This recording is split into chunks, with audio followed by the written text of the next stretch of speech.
The Irish weren't just discriminated against, they were scientifically classified as a separate, biologically inferior race by the same people who enslaved Africans. And no Irish need apply wasn't just prejudice, it was eugenics disguised as immigration policy. Think racism was only about skin color? Because in the 1800s, British and American scientists published research proving that Irish people were racially inferior, genetically closer to apes than to Anglo-Saxons, and this pseudoscience justified 700 years of British occupation and mass Irish death in America. Here's what they've erased. In the mid-1800s, scientific racism was mainstream, and leading anthropologists created racial hierarchies ranking human groups. At the top, Anglo-Saxons; at the bottom, Africans and Irish. Publications like Harper's Weekly and Punch magazine published cartoons depicting Irish people with ape-like features, sloped foreheads, protruding jaws, long arms identical to how they drew black people. This wasn't satire. It was scientific justification for oppression.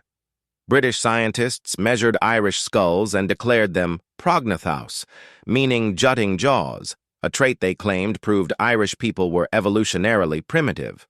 They published studies arguing Irish Celts were a separate race from superior Anglo-Saxons, and that intermarriage would pollute British bloodlines. This pseudoscience was taught in universities, published in medical journals, and used to justify Britain's genocidal policies during the Irish Famine. But here's how it destroyed Irish lives in America.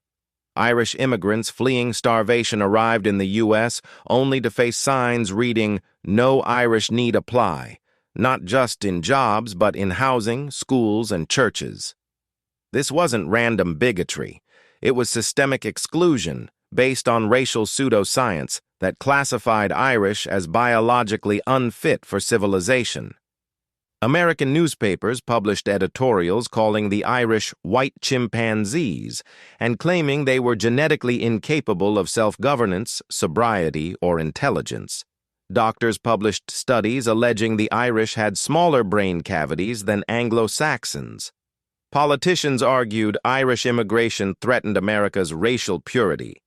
The myth persists today that Irish discrimination was just prejudice and not racism, but that's a lie designed to erase how deeply scientific racism targeted the Irish.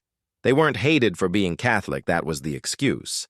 They were classified as racially inferior, biologically defective, and subhuman in the same medical journals that justified slavery. Here's the legacy. It took generations for Irish people to be reclassified as white in America. They weren't automatically accepted, they fought.